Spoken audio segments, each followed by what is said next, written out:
Hey folks, this is Tron Games and welcome to Total War Warhammer 3. Today we're going to do a getting started guide for Alariel the Radiant. This is a high elf faction. So we'll start with going through kind of the faction effects for Alariel's faction.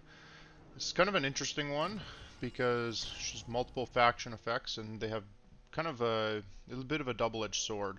So when you hold all of Ulthuan, you gain bonuses, or when High Elves hold all of Ulthuan, you gain bonuses. So there are certain factions you're going to want to repel if you can. And you also get penalized when regions within Ulthuan are not held by High Elves. And so there at the start of the campaign, there are regions that are not held, so you are actually being penalized, and we'll go through that in a second. It costs you less influence to do different court actions. You get additional capacity for handmaidens, so unlocking them early can be really a good idea. But I believe you have to wait till level 3 of your main city, and you get improved casting and magic item drop chance, and one of your rights gives additional bonuses for tree spirits. Now, one of the major campaign effects for Alariel's faction that's a little bit different than all of the other High Elves is that Chaos Corruption causes major problems for Alariel. If you have no Chaos Corruption in your regions, that's what you want. Investing in making sure that your corruption is low and getting rid of that is really important. And so here you can see that because the inner ring of Ulthuan is not secured, and areas of Ulthuan are not all controlled by High Elves, you see we're getting penalized. You're losing relations with High Elves, you're losing control, your buildings cost almost 20% more, and you get 10% less income. These aren't trivial effects, and they get worse the more that other factions are kind of in this area. So to start with, Ulthuan has few factions. There's some Dark Elf factions here. So this one, the Cult of Excess, and then you have this one here, the Scourge of Cain. There are three other factions to be aware of. One of them is up here. It's Inkari's faction. It's a Slaanesh faction. So that's one to be aware of. It's not actually on the mainland here, but Count Noctilus starts in this region, so the Vampire Coast can usually jump on, and they kind of tend to take this corner sometimes. And there's also a Greenskin faction over this direction too. So you have to be really aware of what's going on in Ulthuan because it just impacts your faction so much. Now, in terms of Alariel as a lord, she's quite a good lord. Gets kind of additional ability to heal things. She's just a really good lord overall. But in terms of her kind of specific effects, she gets improved missile strength for Sisters of Avalorn and Handmaidens. So stacking Sisters of Avalorn, especially in her army, is really really good. They're super strong, but Alariel, as a lord herself, she actually gets weaker the more chaos corruption you have, and actually this is the piece here. So when your faction-wide chaos corruption, and it's the undivided corruption specifically, you start to lose bonuses. So it takes longer to recover. You get less winds of magic. You kind of have trouble fighting different factions, but you do actually gain other things. So depending on what you're going for, you can see that you reduce recruitment costs for dryads, treekin, and treemen. So as you go further and further, and your areas become more and more and more chaos corrupted, it improves your kind of tree units. And if things are especially bad, then you can actually unlock the Dwellers Below spell for Alariel. Now, it's better generally to keep things from getting to that point, but um, it is something to pay attention to. And she actually leaves bonuses of regions she travels into. So right now we're in Gaian Vale.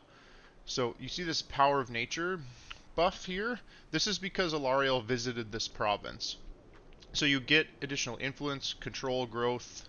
You reduce the corruption, and you get kind of a little bit of a chance of more winds of magic. Alariel's initial army is decent. It's not great, These are pretty strong at the beginning, but you'll want to kind of move away from them later on. Sisters of Avalorn are excellent. This is one of the strongest units you can get with Alariel because of the improved missile strength. You also get a Handmaiden to start with, so the Handmaiden is an important part early on. In terms of initial goals for Alariel's faction, you want to move against the Scourge of Cain here, and so we'll kind of auto-resolve that. And again, I recommend actually fighting these battles manually, purely at the beginning, because you'll likely do better than the computer will. So let's move against Tor Soror. Now we get a Pyrrhic victory here. So this is a Pyrrhic victory, but most of the units that we lose in it are not really particularly important. I'm going to auto-resolve that. I wouldn't do that normally. You would actually fight that battle manually, and we're going to occupy that settlement. Now, we want to take and secure the initial province of Avalorn as quickly as you can. And in terms of what you should build to start with, now you can move towards this. Some people will try to build this right away, but usually they've built it in Tor Soror, so you can kind of get it from there. I tend to go a different route because I want to unlock this building kind of as quickly as possible, and because of the fact that you don't own Ulthuan to start with, you have like decreased income, buildings cost more money. Generally speaking, I come into the infrastructure tree and I build all 3 buildings that are here at the first level, because this gives 100, this gives 60, and this boosts your growth. We want to get up to level 3 as quickly as we can so we can start recruiting Sisters of Avalorn, because they're just so good for Alariel. Now here we're going to actually replace those units with the cheapest archers we can, because Alariel is very poor at the beginning of this campaign. Now, in terms of other things you can do, you can go Control or Elven Healing. I typically get this right off the bat. If you fight battles manually, you can heal up quite a bit more with her because of the fact that, you know, you can kind of let the enemy run away and pursue them a little bit. I'm going to add some additional replenishment and additional growth. So, we want to boost this area up as quickly as we can. Now, in terms of one of the main campaign mechanics that High Elves have, there is the influence mechanic. Influence is really important. Sometimes at the beginning there, you want to take the option to earn yourself a little bit of influence. Alariel just existing in provinces earns you a little bit of influence. You can see that she's in this province, she's getting 1 influence a turn. The reason, or the main reason why influence is so important is that you use it to recruit better lords and better heroes. So your initial like other options tend to be, you know, kind of crappy for a lot of these. You know, 10% increased upkeep for specific units is not good. Whereas if you go to some of the higher ones that you have to spend influence on, this one gets reduced upkeep. You can see even other options here. So there are certain kind of things you want to look for. This is a really good one. If you can get an entrepreneur, it increases your income in an area by 15%. There are a few other ones. Builders are quite good, giving you reduced construction cost. And then there are some other ones as well you want to look for. Missile resistance is alright. You can click through all of these. Early on with Alariel, finding yourself an entrepreneur or a builder can be really good for saving yourself just a little bit of money. So that's something to keep in mind. Let's go to the tech tree here. So tech tree off the bat, you only have 1 option. I typically tend to go there and here just to get reduced reload time reduction. That's really good for the high elf factions. One other thing you want to do in the beginning turns here is you want to take a look at some of these other factions that are in the area. Specifically Tyrion's faction. You can often get a trade agreement right away with them, and I would recommend doing that. You don't really want to go to war with Tyrion. He's number 1, he's a strong lord. Number 2, he's stronger than you are to start with, and number 3, he tends to do really well on his own. So getting some agreements with him, he's typically gonna last. He tends to stick around for a while. Some of the factions that you probably don't want to do anything with are the faction of Safri, which is this group over here, uh, and the faction of Illyrian. And there's a reason why I mentioned those two factions specifically. For now, let's advance the turn, and then we'll talk about a couple of other little things you want to do at the beginning of Alariel's campaign. So, because of her position here, in the inner ring of Ulthuan, the inner ring is really a it's a good region, but it's a good region because you either have to go all the way around the outside of it and come in the bottom to get to the inside, or you walk through one of the gates. Gates are super important for the High Elf factions. If you want to hold Ulthuan, the gate regions are really, really good to get. The problem with them is that they tend to be really quite difficult to take. They have large garrisons unless you deal with them early, and if you leave them just a little bit too long, you're going to have a little bit of trouble taking these out. One of the nice things, though, is that you can sometimes trap a gate inside your faction. So if you own everything outside and you own everything inside, you can actually use like your heroes to take actions against the gate to earn additional influence or like level up a little bit.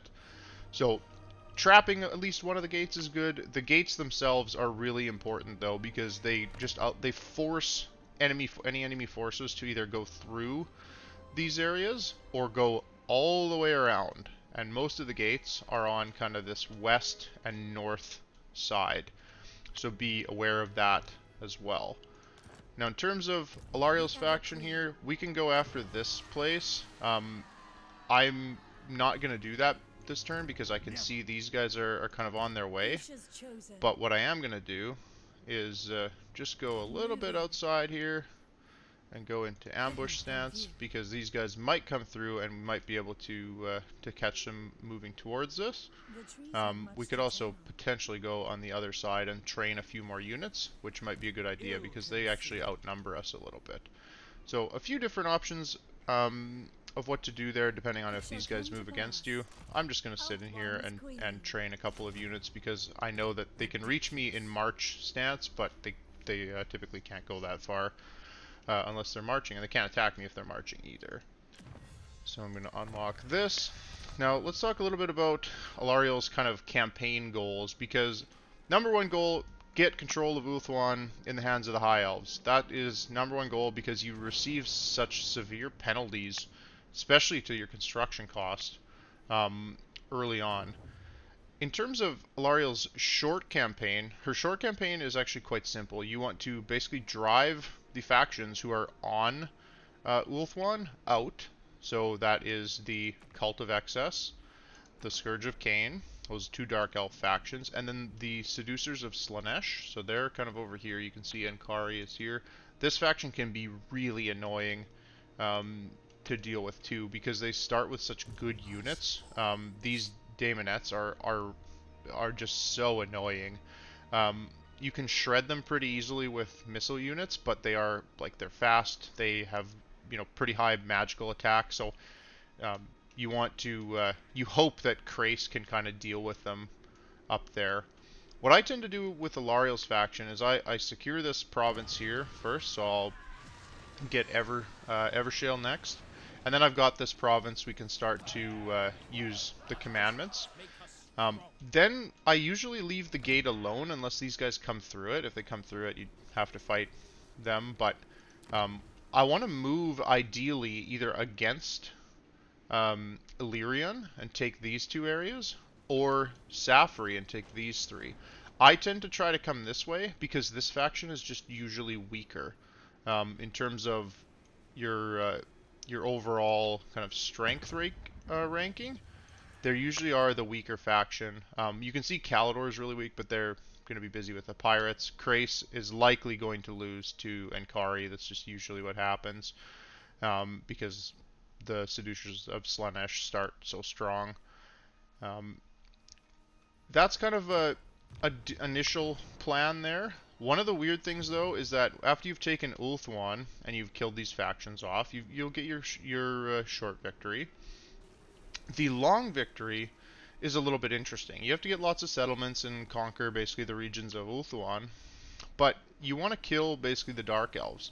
Now, that means moving towards the west and moving towards the north. So you tend to go kind of secure here, you end up coming this way because that's where the Cult of Pleasure is in this area. Nagarond is up to the north. And then these other factions, though, are just really kind of annoying because Haggrafe, and this is Malice Darkblade's faction, is up here. And then you have the Blessed Dread, which is literally on the other side of the world. Like, it couldn't be further away from Alariel's faction. So there are a couple of these that you just hope that the AI gets rid of for you. There's another one down in this area here. So in terms of Alariel's long victory, if you want to get her long campaign victory, you're going to be at it for a while unless the AI does you a few favors and kind of culls some of those factions for you. In terms of her corruption effects, you want to make sure that you keep your regions uncorrupted. It's very important to do that. As units come in and bring corruption into your zones, you want to, especially try to clean that out or keep them out to start with. So that's about all I've got for this one. If you like the content, feel free to leave a comment, like the video, and subscribe to the channel for more in the future. Thanks for watching.